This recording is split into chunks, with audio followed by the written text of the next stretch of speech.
Hello, good evening, everyone. This is Frankie, your Survivor podcaster. I know I've been gone a while. I haven't done any episodes in English. I currently been working on doing them in Spanish as well, because a lot of my listeners speak only Spanish. So I'm back today doing some episodes in English for you guys. I'm glad to have you here with me tonight. I hope everyone out there is doing okay. What I will be talking about tonight is what I like to call the grieving process of what I went through. I like to say to you all again that these episodes that I'm recording are like my pilot episodes. I don't edit them. I just record as I go. Okay, so before I start talking about the grieving process, I'd like to make some honorable mentions. First, I'd like to mention Esme Celion, also known as Celion the Voice. She's a really great person, a great singer. I want to give her a shout out, show her some love. I also like to give a shout out to Smiley Colbert. She's a podcaster as well. She does the podcast of Uniquely Me. I recommend you guys check her out. She's really cool. Okay, so on to our episode. I remember that when I had just gotten home from the hospital, my first day to second day here back at home, it was really hard for me because at this point I couldn't use the restroom by myself. I needed my family's assistance. I needed my family's assistance for a lot of things.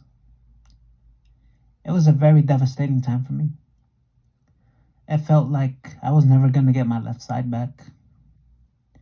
I still don't have it back 100%, but I'm really fighting hard for it, But I have that motivation now, I have that drive. And I want to share with you guys that secret of how I got that drive back. I realized that I'm doing this podcast for my stroke survivor friends, but I also want to do it for anyone else who's going through depression or who survived anything, other than a stroke. Rather if it's cancer or, a traumatic event that you went through in life. Anything, this is for all you guys. For all my survivors out there. I can't remember exactly how long it had been when I started thinking this way, but I'm going to start from there. It was approximately, I want to say, my second to third day of being back home. I remember just being in bed, laying there, staring at the ceiling. Then a lot of thoughts go through your head, when you're in this position.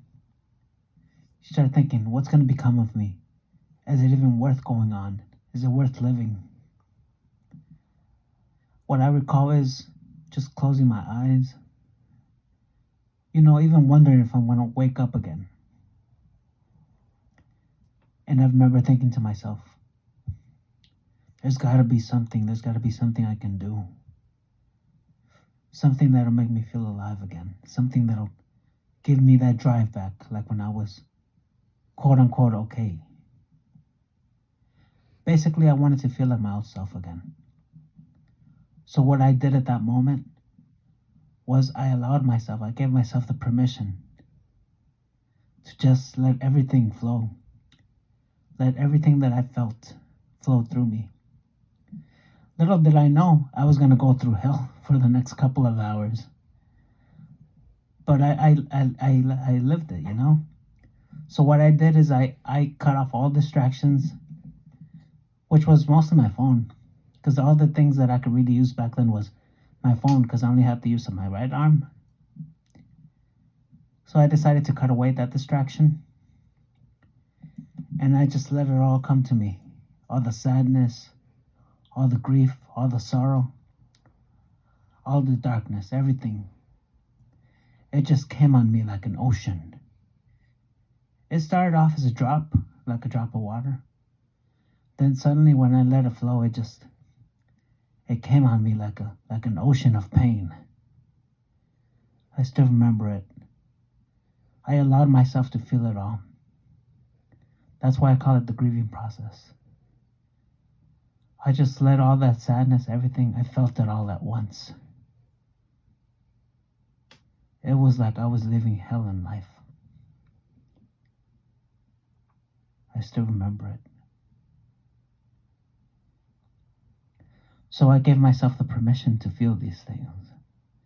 I said, okay, Frankie, go through it. Just live through it. No distractions, no TV, no phone, no letting your thoughts flow away. I just dealt with the reality that this is who I was at the moment and I had to deal with it. I just felt that. It took me about, I want to say, 2 to 3 days of feeling this way.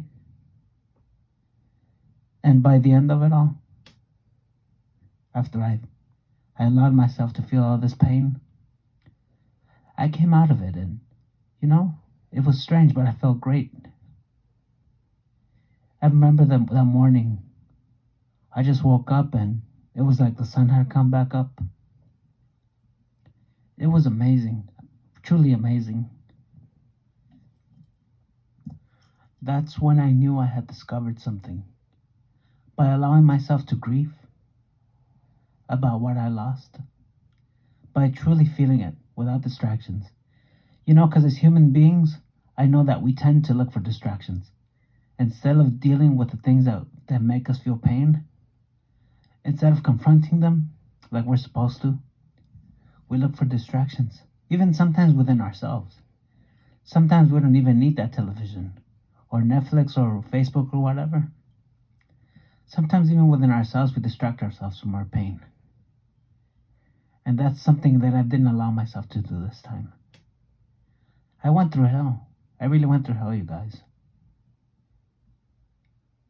I let myself feel it all. But you know what? I'm a living testimony that it was worth it.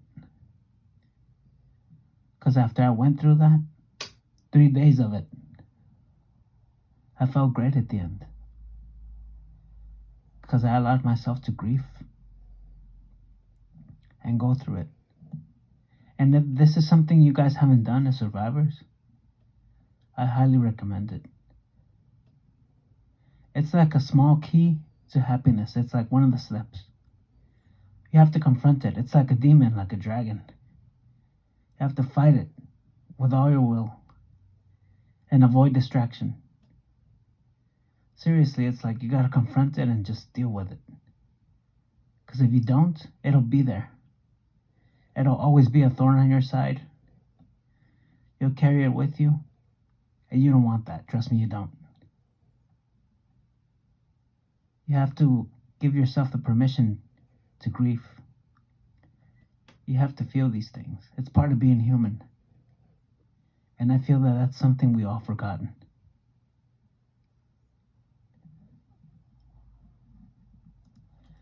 After those 3 days of hell, when I finally got up and felt great the next morning, I remember that what I did was go to the bathroom. I looked myself in the mirror and said, Frankie, you got this.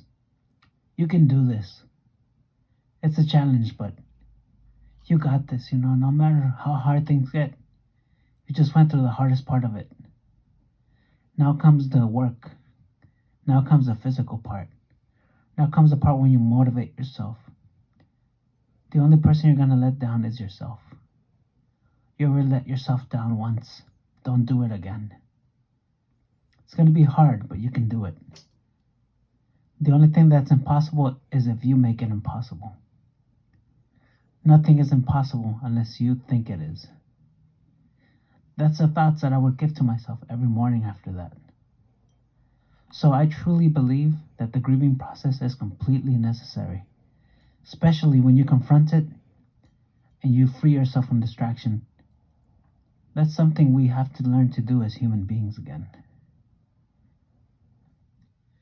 You have to allow yourself to confront these things so you can heal. I truly believe in my soul that this is the first step.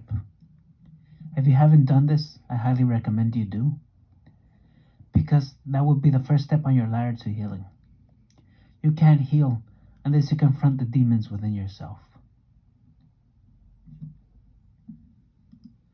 From this point, you really have to think of yourself as your own superhero. You are your own superhero, the Iron Man, whatever you think of yourself as, that's you. You gotta look at yourself in the mirror and convince yourself of this. Sometimes it takes being a little crazy to achieve some things. I'm not saying go completely batshit crazy, but be crazy enough to the point where you can allow yourself to become a better person. It's the only way, man. Like you have to convince your mind that you're your own superhero. Have to be high and mighty in your mind for yourself. Not for anyone else. For yourself. I realize sometimes our loved ones motivate us. Because they do. I have a little girl too. She motivates me to get better, my niece. I look at her as my daughter, and sometimes I think to myself, I have to do it for her. And hey man, if that drives you, I say go for it. But remember, in the end, you're doing it for yourself. And you can't allow yourself to let yourself down again. If you feel you left yourself down, don't let it happen again.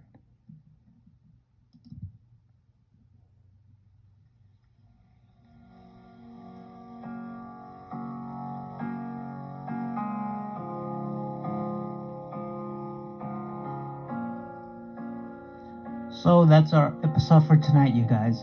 I truly hope you enjoy this. I truly hope you found this advice helpful. Again, I'm not an expert. I just speak to you guys about my experiences and what has worked for me. By no means do I consider myself a psychologist or a motivational speaker even, because I'm terrible at speaking, as you can see. But I do this out of love. I truly do it out of love. I care about you guys. Take care. Much love and have a good night. And I'll record more episodes in English, okay? I promise. Love you all. Have a great night.